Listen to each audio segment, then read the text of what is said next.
तो आगे के इस चैप्टर में हम देखते हैं थॉमस आंद्रे को, जो जमीन पर खड़ा था और वो संग जिन्हू को देखता है और कहता है, मैं इस बार नहीं चूकूंगा। आगे हम उसके हंटर्स को देखते हैं जो कि उसके ब्लैक होल की चपेट में आ चुके थे और वो घायल हो चुके थे। आगे उनमें से एक कहता है, घायलों को बाहर ले जाओ और थॉमस से जितना दूर हो सके उतना दूर रहो। आगे हम देखते हैं थॉमस आंद्रे को, जो कि एक जोरदार जंप मारता है संग जिन्हू की तरफ और संग जिन्हू भी उसके ऊपर जंप करता है और जिन्हू हवा में ही थॉमस आंद्रे के चेहरे पर एक जोरदार किक मारता है और उसे नीचे ढकेल देता है। आगे थॉमस आंद्रे अपनी कैप्चर एबिलिटी का इस्तेमाल करता है संग जिन्हू को पकड़ने के लिए, लेकिन संग जिन्हू भी अपनी कमांडर अथॉरिटी का इस्तेमाल करके थॉमस को अपनी तरफ खींचता है और अपना पंच ताने हुए उसकी तरफ बढ़ता है। अब थॉमस आंद्रे कहता है, वो मुझे इस बार तेजी से आगे बढ़ने के लिए खींच रहा है। क्या वो मुझे पूरी ताकत के साथ ले जाना चाहता है? मैं खुशी-खुशी इसे एक्सेप्ट करूँगा। अब संग जिन्हू का पंच और थॉमस आंद्रे का पंच एक दूसरे से टकरा जाते हैं। आगे हम देखते हैं उनके बीच एक जोरदार धमाका होता है और वहाँ पर थॉमस आंद्रे जमीन पर क्रैश हो जाता है। आगे हम देखते हैं कि थॉमस आंद्रे दोबारा से खड़ा होकर जिन्हू के ऊपर अटैक करता है, लेकिन जिन्हू भी उसके अटैक से बचकर उसके ऊपर एक जोरदार अटैक करता है और वो अपने किक से उसके चेहरे पर डायरेक्ट वार करता है, जिसकी वजह से उसके आर्मर में क्रैक हो जाता है। आगे हम देखते हैं कि मिस्टर व्हाइट एडम भी वहां पर पहुंच चुके थे और वो कहते हैं, oh my God, magical energy की ताकत यकीन करने लायक नहीं है। आखिर इस वक्त वहां कैसे डीमंस लड़ रहे हैं? बाहर जाना बहुत खतरनाक होगा, इसलिए खुद को तैयार कर लो। मिस्टर व्हाइट और उनका साथी ये देखकर काफी हैरान होते हैं और वो कहते हैं, अभी वो क्या था? मैंने कुछ देखा नहीं। क्या वो थॉमस आंद्रे था? खैर, अब हम क्या करें मिस्टर व्हाइट, उन्हें रोकना होगा। संग जिन्हू थॉमस को बुरी तरह पीट रहा है। आगे मिस्टर व्हाइट और उनका साथी थॉमस आंद्रे और संग जिन्हू को देखते हैं, जहां पर संग जिन्हू थॉमस आंद्रे को बहुत बुरी तरह पीट रहा था। आगे थॉमस आंद्रे अपने मन में सोचता है, कैसे एक मैच टाइप हंटर इतना पावरफुल और इतनी स्पीड हासिल कर सकता है? क्या मैं ये लड़ाई हारने वाला हूँ? ये इम्पॉसिबल है। मैं ऐसा होने नहीं दे सकता। अब जिन्हू, जो थॉमस आंद्रे के चेहरे पर लगातार वार कर रहा था और थॉमस आंद्रे इस पर रिएक्ट करता है और वो उड़ जाता है और कहता है, मेरी ताकत ही मेरी पहचान है। मैं ग्रेट थॉमस आंद्रे हूँ। तुम्हें क्या लगता है कि मुझे हराने के लिए ये काफी होगा? आगे जिन्हू कहता है, देखो, मैंने तुम्हें पहले ही कहा था, इससे कोई फर्क नहीं पड़ता कि तुम कौन हो। आगे जिन्हू दोबारा से उसके ऊपर अटैक करता है और थॉमस आंद्रे के सभी हंटर्स जिन्हू के पीछे थे, लेकिन वो डर के मारे जिन्हू को रोक नहीं सकते थे। आगे मिस्टर व्हाइट संग जिन्हू को कहते हैं, मिस्टर संग, बहुत हुआ, प्लीज स्टॉप। और जिन्हू, जो कि लगातार थॉमस आंद्रे के चेहरे पर वार कर रहा था, तभी थॉमस आंद्रे कहता है, ये खत्म हुआ, मैं हार गया। अब वहां पर जितने भी लोग थे, उसकी ये बात को सुनकर उन सबको एक जबरदस्त शौक लगता है और मिस्टर व्हाइट कहते हैं, मुझे विश्वास नहीं होता कि उसने थॉमस आंद्रे को हरा दिया। सोचता हूँ कि वहाँ कितने हंटर्स होंगे जो इसे इतना नुकसान पहुंचा सकते हैं। पर असली सवाल तो ये है, क्या कोई और भी ये कर सकता है? जब ये खबर पूरी दुनिया में फैलेगी तो सब पागल हो उठेंगे। आगे हम देखते हैं थॉमस आंद्रे के हीलर को, जो थॉमस को हील कर रहा था। मिस्टर वाइट कहते हैं, जल्दी करो, इसे हील करो। और वो हंटर कहता है, इनके शरीर की सारी हड्डियां टूट चुकी है और बहुत ज्यादा खून बह रहा है। मैं अकेले ये नहीं कर सकता, हमें मिलकर कोशिश करनी होगी। वो अब तक टिक पाया है क्योंकि वो एक नेशनल लेवल हंटर है। अगर कोई साधारण हंटर होता तो वो अब तक 10 बार मर चुका होता। आगे मिस्टर व्हाइट एडम कहते हैं, मुझे लगता है कि मुझे खुश होना चाहिए कि ये चीजें बदतर नहीं हैं। अब एक आदमी मिस्टर व्हाइट के पास आता है। मिस्टर व्हाइट, वोंग डोंगसू सांस नहीं ले रहा है और उसके दिल की धड़कन भी बंद हो चुकी है। आगे हम देखते हैं कि वोंग डोंगसू खत्म हो चुका है और संग जिनू भी कहीं दिखाई नहीं दे रहा था। आगे हम देखते हैं एक बिल्डिंग के टॉप पर दो लोग थे, एक संग जिनवू और एक और कोई अननोन पर्सन। अब जिनवू कहता है, मैंने शैडो एक्सचेंज का इस्तेमाल करके बेरू के साथ अपनी जगह बदल ली। और वो दूसरे अननोन पर्सन से कहता है, तुम्हें साउथ कोरिया में आए हुए काफी समय हो गया है ना? तुम जो शहर देख रहे हो वो सियोन शहर है। इस वक्त बेरू अमेरिका में होना चाहिए और जिन्हों को ठीक करने के लिए वो अपनी पूरी ताकत लगा रहा होगा।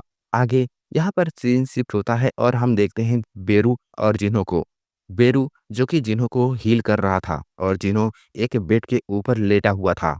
अब आगे हम देखते हैं उस शैडो को जो कि वो वोंग डोंगसू था और संग जिन्हों ने उसकी शैडो को एक्सट्रेट कर लिया था। आगे वोंग डोंगसू कहता है कि माय किंग प्लीज मुझे नाम दे। ग्रीड, ग्रीड के बारे में तुम क्या सोचते हो? क्योंकि जब तुम मरे तो तुम बहुत लालची होकर मरे। तुम्हें क्या लगता है कि क्या तुम्हें ये पसंद है वोंग डोंगसू? आगे अब हम देखते हैं ग्रीड जो कि वोंग डोंगसू की शैडो थी और वो कहती है थैंक यू माय किंग और जिन्हों उसे कहता है तो फिर अपना सिर वापस नीचे रखो। और आगे हम देखते हैं इंटरनेशनल गिल्ड कॉन्फ्रेंस के अंदर अगले दिन संग जिन्हों उस गिल्ड कॉन्फ्रेंस के अंदर एंटर होता है और वहां पर चारों तरफ रिपोर्टर्स थे। जिन्हों मिस्टर कार्नर से कहता है यहाँ पर इतने रिपोर्टर्स क्यों हैं? और मिस्टर कार्नर कहते हैं ऐसा लगता है कि उन्हें कल की लड़ाई की भनक पहले ही लग चुकी है। तुम्हारे लिए ये अच्छा होगा, तुम्हें खुश होना चाहिए। अब मिस्टर कार्नर अपने मन में सोचते हैं तो संग जिनवू वही है, इस कैवेंजर्स गिल्ड के साथ हुआ उसके लिए जिम्मेदार है।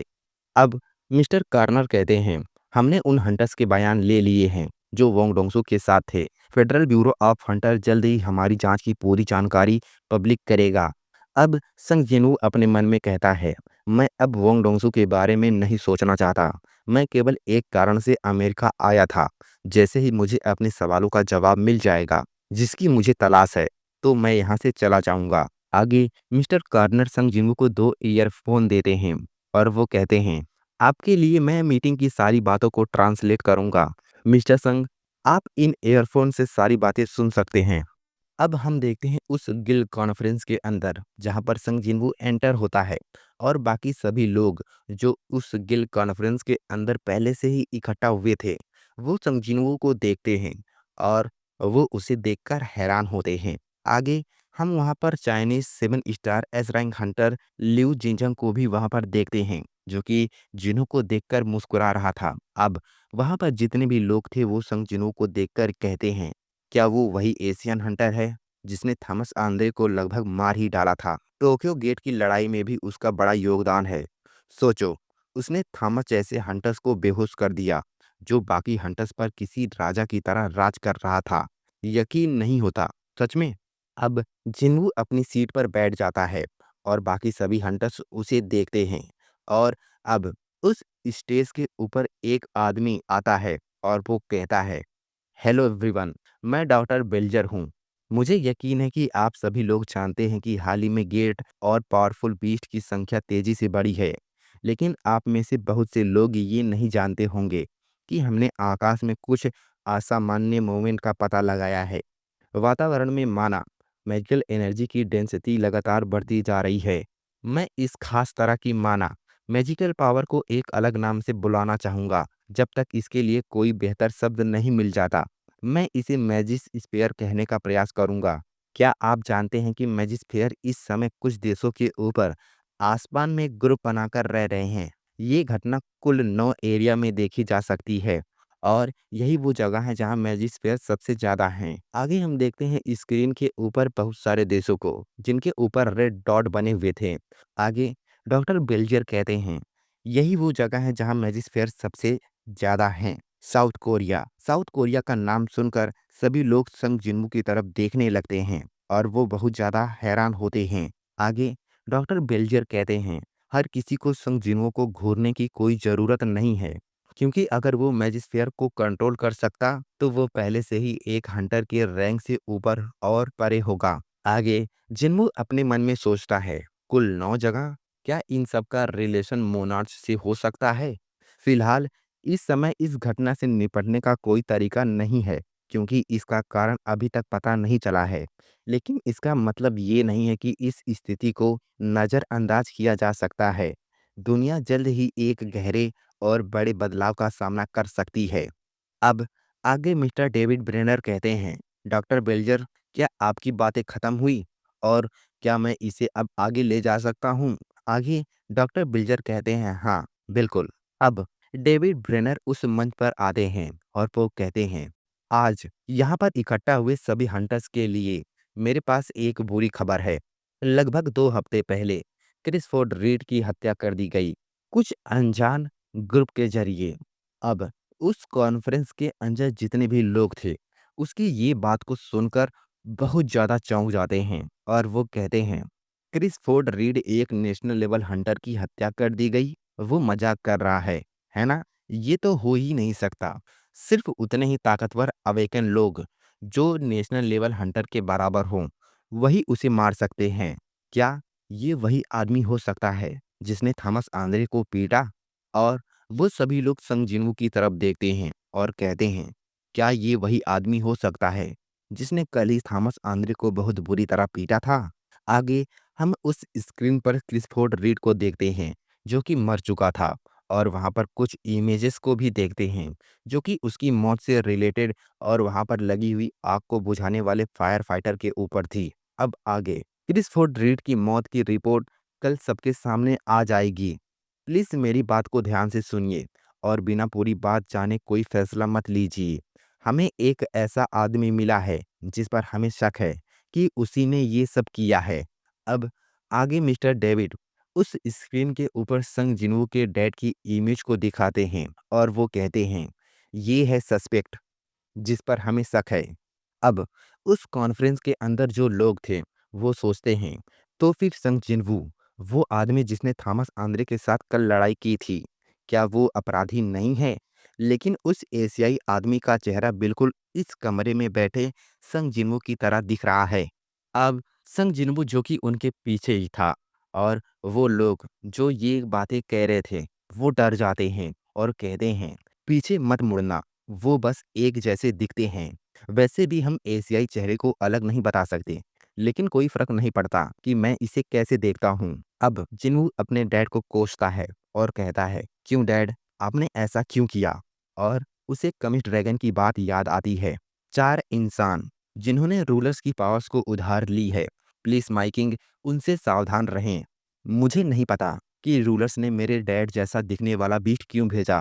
क्या इसका कामिस ने जो कहा था उससे कुछ लेना देना हो सकता है? अब मिस्टर ब्रेनर कहते हैं, सस्पेक्ट को अमेरिका की जमीन पर एक गेट में खोजा गया था और तब से ये तय किया गया कि वो एक बीस्ट है जो इंसानों की भाषा बोल सकता है, क्योंकि वो कोरियाई लैंग्वेज बोल रहा था। हमने S rank Hunter Wong Dongsu से उसे पूछताछ करने के लिए कहा, लेकिन उसने पूछताछ के दौरान वोंग डोंगसू को बेहोश कर दिया और भाग गया और वोंग डोंगसू ब्यूरो के हेडक्वार्टर्स के साथ आग की लपटों में घिर गया। जिस बीस्ट पर हमें शक था वो इतना ताकतवर था कि उसने वोंग डोंगसू को हरा दिया, जो स्कैवेंजर्स गिल्ड का एक बड़ा हंटर है। हमें लगता है कि और भी कई ताकतवर बीस्ट जो इंसान जैसे दिखते हैं और अलग अलग डंजन से भाग निकले थे, उन सब ने मिलकर एक साथ क्रिसफोर्ड रीड पर हमला किया। यही नतीजा हमने ब्यूरो की जांच में निकाला है। आगे हम संग के डैड को देखते हैं और उस ब्यूरो में जो हुआ उस चीज को भी देखते हैं। और जिन्वो जो कि ब्रेनर की इस बात को सुनकर काफी हैरान होता है और वो कहता है, क्या उसने कुछ कहा था? और वो ग्रीड से पूछता है, क्या ये बात सच है? आगे ग्रीड कहता है कि हाँ, ये बात सच है। आगे जिन्वो को पता चलता है कि उसके डैड ने वोंग जोंगसू को वार्निंग दी थी और उस वार्निंग में उन्होंने कहा था, कोरिया की जमीन पर कभी भी कदम मत रखना। मैं ये अपने बेटे के लिए नहीं बल्कि तुम्हारे लिए कह रहा हूँ। और जिन्वो जो उनके इस शब्द से काफी हैरान होता है। ग्रीड, यस माय किंग, आप सही सोच रहे हैं। अब संग जिन्वू को पता चल चुका था कि वो आदमी कोई बीस्ट नहीं बल्कि संग जिन्वू के डैड हैं। आगे मिस्टर डेविड ब्रेनर कहते हैं, हम दुनिया भर की सभी गिल्ड से रिक्वेस्ट करते हैं कि वो सस्पेक्ट को पकड़ने में हमारी मदद करे। अगर आपको ये व्यक्ति कहीं भी दिखाई दे तो प्लीज हमसे तुरंत कांटेक्ट करें। आज के लिए बस इतना ही। क्या कोई सवाल? आगे उन लोगों में से कुछ लोग पूछते हैं, क्या कोई सबूत है कि सस्पेक्ट इंसान है? अब इस पर मिस्टर ब्रेनर कहते हैं, नहीं, उसके माना की वेब एक बीट के जैसे मिल रही थी, तो इसका मतलब ये है कि वो एक बीट हो सकता है। अगला सवाल, सस्पेक्ट ने दावा किया कि वो एक इंसान है जो एक डंजन के अंदर लापता हो गया था। क्या वो हंटर जिसकी पहचान उसने खुद बताई, क्या सच में कोई इंसान है? इस पर मिस्टर ब्रेनर कहते हैं, हाँ, वो एक असली आदमी था। अगला सवाल, तो फिर आपने उस हंटर की पहचान हम सबको क्यों नहीं बताई? इस पर मिस्टर ब्रेनर कहते हैं, उसका संबंध यहाँ मौजूद एक हंटर से है, इसलिए हमने उसकी जानकारी पब्लिक ना करने का फैसला किया है। अब एक और हंटर अपना हाथ ऊपर उठाता है और कहता है, आखिरी सवाल, फिर भी क्या उसकी पहचान बता देने से उसे खोजने में मदद नहीं मिलेगी। मिस्टर ब्रेनर, क्या आप इससे एग्री नहीं हैं? आगे हम देखते हैं वो कोई और नहीं बल्कि चाइनीज़ 7 स्टार हंटर ली जिंगजंग है और वो कहता है, मैं आपसे एक सीधा सवाल पूछना चाहता हूँ, उस डीमन का संग जिन्नू से क्या रिलेशन है? और आगे मिस्टर ब्रेनर कहते हैं, खैर मिस्टर लिू, मुझे लगता है कि आपने मेरे पास कोई दूसरा रास्ता नहीं छोड़ा। पूछताछ के दौरान सस्पेक्ट ने खुद को संग जिन्नू का फादर बताया। इसी आधार पर हम अपनी जांच को आगे बढ़ा रहे हैं। आगे वहां पर जितने भी लोग थे, मिस्टर ब्रेनर की ये बात को सुनकर कुछ लोग हंसने लगते हैं और कुछ लोग सीरियस हो जाते हैं। और संग जिन्नू के ऊपर इन सभी बातों का कोई असर नहीं पड़ रहा था। वो एकदम शांत बैठा था। आगे मिस्टर ली संग जिन्नू से पूछते हैं, मिस्टर संग, अगर सस्पेक्ट सच में आपके लापता डैड निकले तो, और हंटर उन्हें मारने के लिए निकल पड़े, तो आप क्या करेंगे? आगे जिन्वो कहता है, हंटर्स के लिए बीस्ट को मारना नेचुरल है, इसलिए अगर सस्पेक्ट बीस्ट है तो मैं उसे खुद मार गिराऊंगा।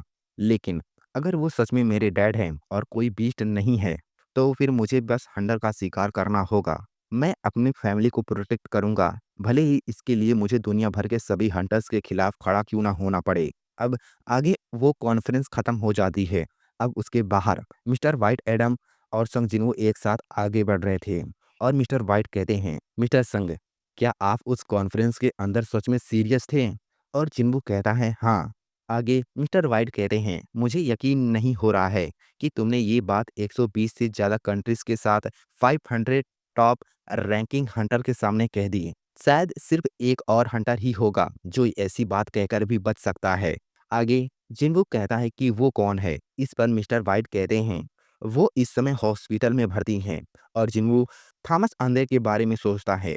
आगे मिस्टर वाइट कहते हैं, हंटर ब्यूरो सभी हंटर्स के लिए एक बड़ी पार्टी कर रहा है और मुझे लगता है कि आपको उस पार्टी में आना चाहिए और सभी के साथ जान पहचान करनी चाहिए।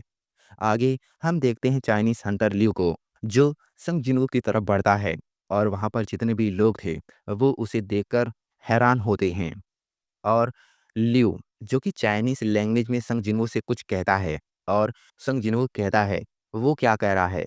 आगे मिस्टर वाइट कहते हैं कि वो कह रहा है कि उसने चीन के समुद्री तट के पास एक जाइन को हराया था, वही जिसे तुमने निकल जाने दिया था। आगे जिन्हो मिस्टर वाइट की ये बात को सुनकर हैरान होता है और वो कहता है, मिस्टर वाइट, क्या आप चीनी लैंग्वेज बोल सकते हैं? इस पर मिस्टर वाइट कहते हैं, जैसा कि तुम जानते हो कि मैं एशिया का चार्ज हूँ, इसलिए मैं ज़्यादातर लैंग्वेज जानता हूँ। आगे मिस्टर लिू कुछ और भी कहता है। इस पर मिस्टर वाइट कहते हैं, मिस्टर लिू इस बात से हैरान है कि वो जाइंट कितना ताकतवर था और पानी पर उस जाइंट से लड़ना मेरे लिए काफ़ी मुश्किल था और वो तभी से आपसे मिलने के लिए एक्साइटेड थे।